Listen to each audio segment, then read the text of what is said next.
the Music and News FM station of RMN. Sa Cotabato. 90.9. DXNY. Oras mga kasama, 7:42 ng umaga. RMN. RMN News. Diretso Balitang Cotabato. Headlines. 5 sugatan sa grenade attack sa bayan ng Sheriff Aguac, Maguindanao del Sur. Headlines. 6 ID nanawagan ng kooperasyon matapos ang grenade attack sa bayan ng Sheriff Aguac.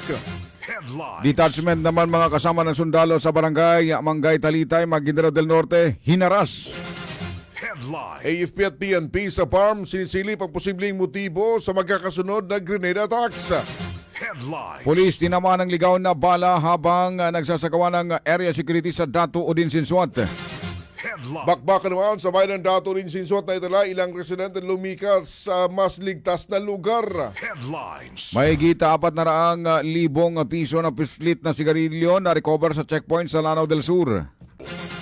Headlines. Peace rally naman kontra korupsyon na gagawin sana sa Cotabato 3 na udot matapos kansilahin ng City LGU ang permit. Headlines. Cotabato City handa na sa parliamentary election sa tulong ng sapat na puwersa ng pulisya. Headlines. Colite nagbabantay sa Mindanao grid at naghahanda ng mitigation measures. Headlines. At ang mga batang atleta ng BARM sumungkit ng 21 gold medal sa international tournament ng Taekwondo. RMN News. Diretso Balitang Cotabato. Umaga ng Lunes sa 20 sa buwan ng Hulyo 2026, kami tagapagbalita Radyoman Ebs Abang at Radyoman Erwin Kabilbigan.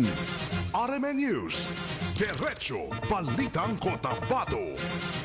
Makasama sa detalye po ng ating mga balita ngayong umaga. Peace rally kontra korupsyon isinagawa sana sa Cotabato City na udlot matapos kansilahin ng City LGU. Sa detalye ng balita, Radyoman Juldy Mapalaw.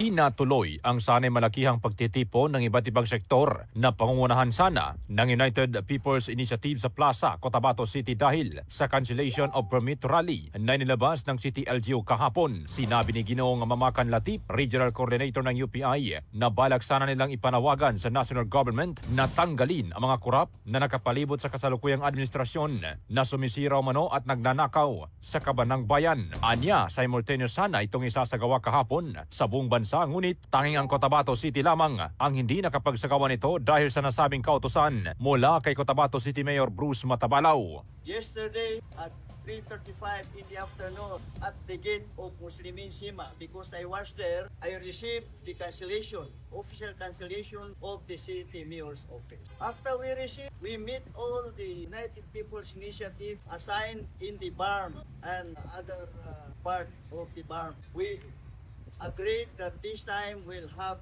the press conference so that we can announce to the public that the permit to rally today was cancelled by city mayor's office. Now, even then, we are looking forward that we can have another peace rally in the near future. Git naman ni Ginoong Mamakan na abot sana ng higit kumulang 3,000 na mga individual ang dadalo sa nasabing kilos protesta mula sa mga lalawigan ng Maguindanao del Sur, Maguindanao del Norte, North Cotabato at Lanao del Sur.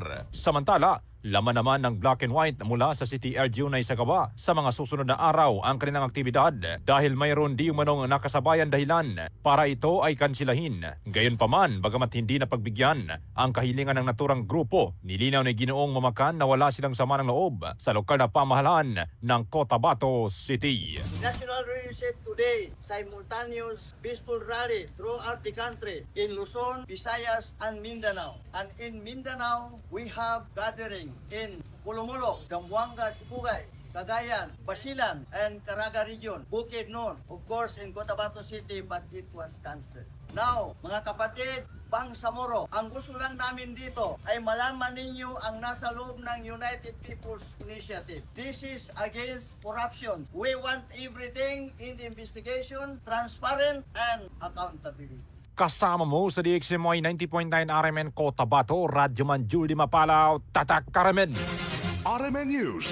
Diretso Balitang Cotabato. Samantala mga kasama, Cotabato City handa sa BARM parliamentary election sa tulong ng sapat na puwersa ng pulisya. Sa detalye ng balita, Radyoman DC Mangod.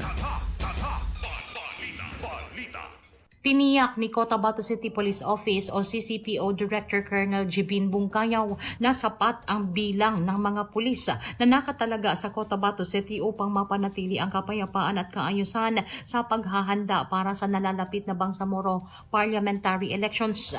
Sa opisyal na pagsisimula ng election period nitong July 16, inihayag ni Colonel Bungkayaw na nakahanda ang kanilang mga tauhan na magsagawa ng mga kinakailangang hakbang sa seguridad bago, habang at pagkatapos ng halalan upang matiyak ang ligtas at mapayapang proseso ng botohan. Ani Bungkayaw, inaasahan na ang pagdating ng mga karagdagang puwersa ng pulisya sa lungsod upang higit pang palakasin ang seguridad sa nalalapit na halalan. So far, yung tropa natin ay sapat naman as far as our preparation for the elections is concerned.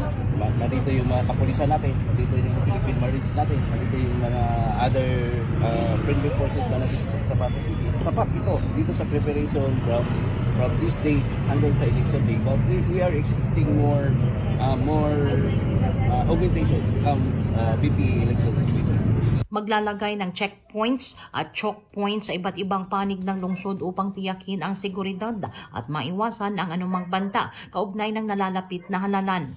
Katuwang ng CCPO ang iba't ibang security agency sa pagpapanatili ng seguridad at kaayusan sa lungsod ayon pa sa opisyal. Yung strategy natin dito ay everyday may magkakaroon tayo ng simultaneous checkpoint operation sa sector support.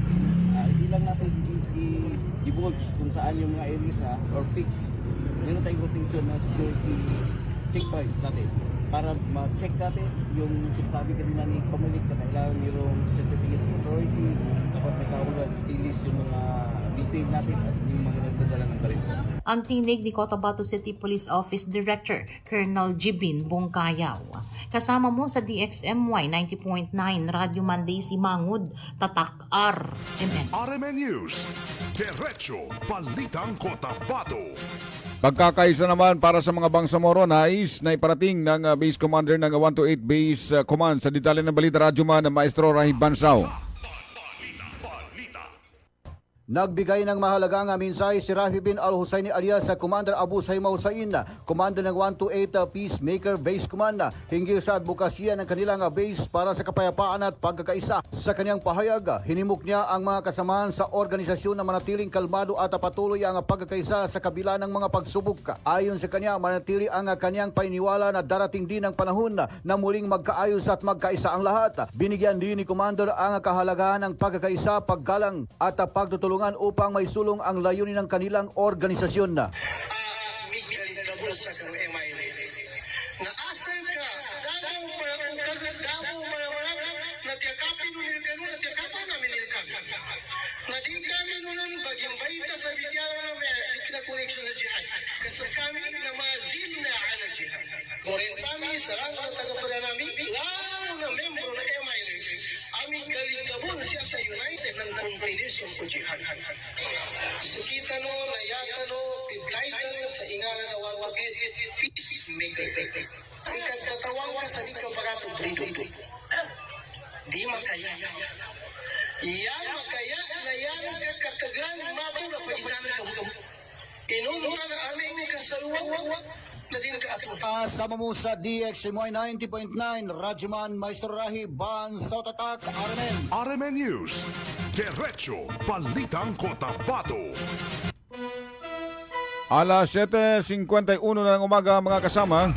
RMN. This time check is brought to you by Milo. Drink Milo every day. This time check is brought to you by ang kilala mong Alaxan, extra galing na. Up to 3 times faster versus Alaxan FR. New Alaxan Extra. This time check is brought to you by Nescafe Classic. Mag-Nescafe Classic araw-araw. 100% puro at natural. Pinakamasarap na black coffee. Magkaiba man tayo ng karanasan, pareho naman ang gusto natin bilang Bangsamoro. Kapayapaan! Trabaho at oportunidad. Mas magandang kinabukasan. Kapag magsama-sama ang iba't ibang boses, mas lumalawak ang pag-unawa at pagtutulungan. Kaya ang Bangsamoro Federalist Party ay binubuo ng mga dating revolusyonaryo, mga lingkod bayan at ng iba't ibang sektor ng lipunan. Dahil sa pag-angat ng Bangsamoro, dapat lahat kasali. Bangsamoro Federalist Party. PFP for Bangsamoro. Para sa Bangsamoro. RMN News, Diretso Balitang Cotabato. Sa dagdag ng mga balita mga kasama, 5 katao kabilang ng 2 sundalo at 3 sibilyan ang nasugatan. Makarang hagisan ng granada ang dalawang lalaking magkaangka sa motorsiklo. Ang isang military vehicle sa barangay Madre Poblacion, Sarifaguac, Maguindanao del Sur. Nakilala mga sugatang biktima na sina Corporal Jesse J. Bulanay na nagtamo ng sugat sa kaliwang hita. Corporal Arnel Calapan na nasugatan naman sa kaliwang kamay. Sugatan rin ang mga biktima o mga sibilyang sina John Dave Usman Santiago, Basir Amban Batong at Pamia Upam Bulungkig. Ayon sa militar, expected umano ang ganitong mga insidente kasunod ng matagumpay na operasyon laban sa mga lawless element dito sa area ng 6th Infantry Campilan Division. Yung mga grenade throwing nung nakarang araw, in-expect din namin as a result ng mga series of accomplishments ng mga nakaraan. Especially yung pagkamatay ng leader ng AFF Bungos faction, si Commander Bungos. In-expect namin at sinabi naman nila na baka mayroon ng retaliatory attack. Yun nga, nagkaroon ng grenade throwing sa Scout Ranger Battalion na dumaan. RMN News, Diretso Balitang Cotabato. Samantala mga kasama, ayon pa kay Lieutenant Colonel Ronald Suscano, ang tagapagsalita ng 6ID at Joint Task Force Central, na nakaabang na ang mga suspect na naggawa ng paghahagis kung kaya't otomatikong pinasabugan ang ikalawang KM military truck na noon ay sinusundan ng mga suspek. Batay sa impormasyon, patungo sana sa Isulan, Sultan Kudarat ang mga sundalo nang mangyari ang insidente. Agad na isinugod naman sa Bangsamoro Regional Medical Center ang mga nasugatan habang nagpapatuloy ang investigasyon ng mga otoridad upang matukoy ang mga responsable sa pag-atake. May nakabang na ng ganong mission, any military vehicle na dadaan na chimpan siguro na yung duman ay Fort Scout Ranger Company na magmamarketing. 2 KM450 vehicle yon. Yung pangalawa vehicle yung na-target nila.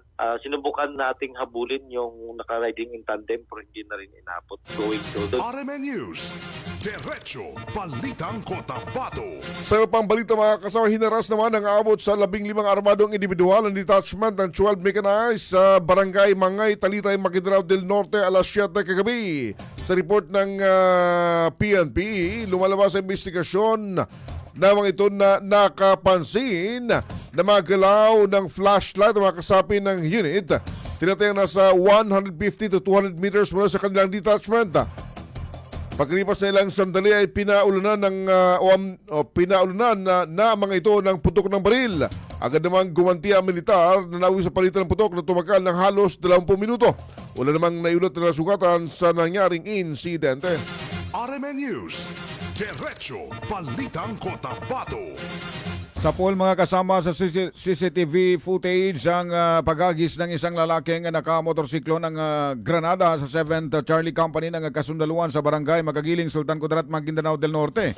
Sinabi sa DXMY ni 6ID at JTFC spokesperson na Lieutenant Colonel Ronald Suscano na walang nasugatan sa pagsabog dahil napunta ang granada sa bahagi ng walang tao. Gayunpaman, bagamat batid ng militar na retaliatory umano ang pag-atake, mahigpit na seguridad ngayon ang kanilang ipinapatupad kasunod ng mga insidente. RMN News, Diretso Balitang Cotabato. Alas 7:55 na umaga, sinusuri na ng 6th ID at ng ProBar ang posibilidad na paghiganti ng mga lawless armed group ang nasa likod ng magkasunod na grenade attack o attack sa Maguindanao. Ayon kay 6th ID at Joint Task Force Central Commander Major General Vladimir Cagara, maaaring kaugnay ang mga insidente sa serye ng matagumpay na operasyon ng militar laban sa pinuno at miyembro ng mga armadong grupo kabilang na ang kamakailan ay pagkakanyutralisa sa isang leader ng BIFF. Katulad din ang naging pagsusuri ng PROBAR, Regional Director Police Brigadier General Christopher Abesha, na nagsabing posibleng tugon ito sa patuloy na operasyon ng AFP at PNP laban sa mga wanted person at iba pang mga lawless elements dito sa rehiyon. RMN News, Diretso Balitang Cotabato. Isang pulis naman mga kasamang nasugatan matapos tamaan ng ligaw na bala sa kasagsagan ng panibagong sagupan dyan sa may sitio Blit, Barangay Sibuto, Dato din Sinsuat, Maguindaro del Norte, pasado alas 5 ng hapon kahapon. Kinilalang biktima na si Police Corporal R. Rafi Salahudin, miyembro ng Dato din Sinsuat MPS, na nagtamo ng tama ng bala o nagtamo ng tama ng ligaw na bala. Ayon sa report, naka-area security ang mga pulis sa pangunguna ni Police Lieutenant Colonel Brian Balite habang namamahagi ng food pack sa mga residenteng naapektuhan ng naunang iniulat na engkwentro ng biglang sumiklab ang panibagong palitan ng putok sa pagitan ng dalawang hindi pa nagkikilalang armadong grupo. Sa gitna ng palitan ng putok, nasa pool ng ligaw na bala si Salaudin. Mabilis naman na rumisponde ang mga kasama ng pulis at agad siyang sinugod sa pagamutan para malapatan ng lunas. RMN News, Diretso Balitang Cotabato. Napilitang lumikas naman ang ilang mga residente matapos maitala ang bakbakan sa pagitan ng dalawang armadong grupo sa Barangay Sibuto, Dato Linsinso at Maguindanao del Norte kahapon ng hapon. Agad naman nagsagawa ng monitoring at field validation ang Municipal Disaster Risk Reduction Management Office upang alamin ang kalagayan ng mga apektadong pamilya at kanilang agarang pangailangan.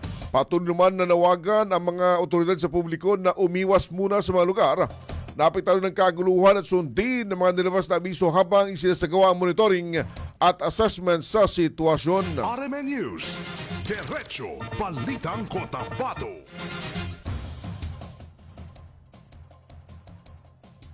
Nasamsam ng mga otoridad mga kasamang tinatayang mahigit 400,000 piso na halaga ng smuggled cigarettes ay isinagawang intelligence-driven checkpoint operation sa Barangay Ilian, Malundo, Lanao del Sur. Ayon sa PROBAR, nagtangkang umiiwas sa checkpoint ang isang hindi rehistradong minivan na pinaghinalang may kargang kontrabando. Matapos ang maikling habulan, inabandona umano ng mga sakay ang sasakyan at nakatakas bago sila abutan ng mga responding otoridad. Sa inspeksyon, na-recover sa loob ng minivan ang 470 rims ng hininalang puslit na sigarilyo. Patuloy ang hot pursuit operation laban sa mga tumakas na suspek habang nasa kustodiya na ng pulisya ang mga nakumpiskang ebidensya. RMN News, Diretso Balitang Cotabato. Aabot naman sa 1.9 million pesos na halaga ng suspected shabu at mga puslit na sigarilyo na samsam.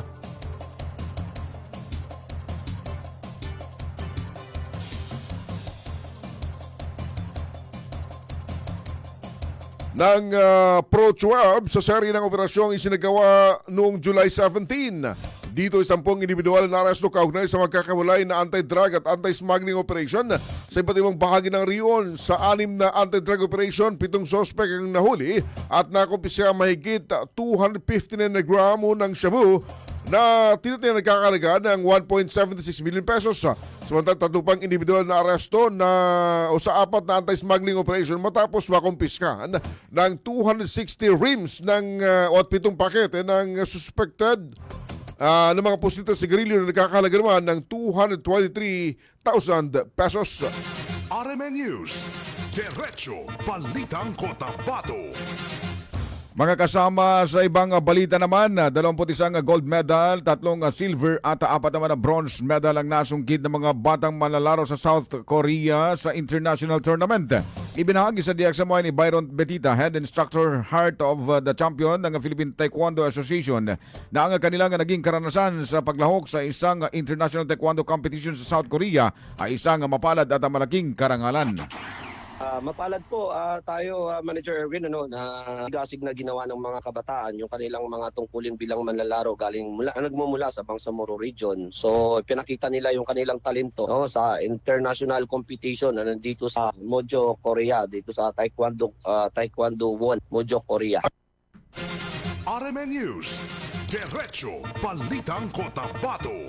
Idinagdag pa ni Bidita nagsimula ang kanilang paglawak matapos makatanggap ng imbitasyon mula sa pamunuan ng Philippine Taekwondo Association na nagbigay daan upang makasabak sila sa prestiyosong torneo.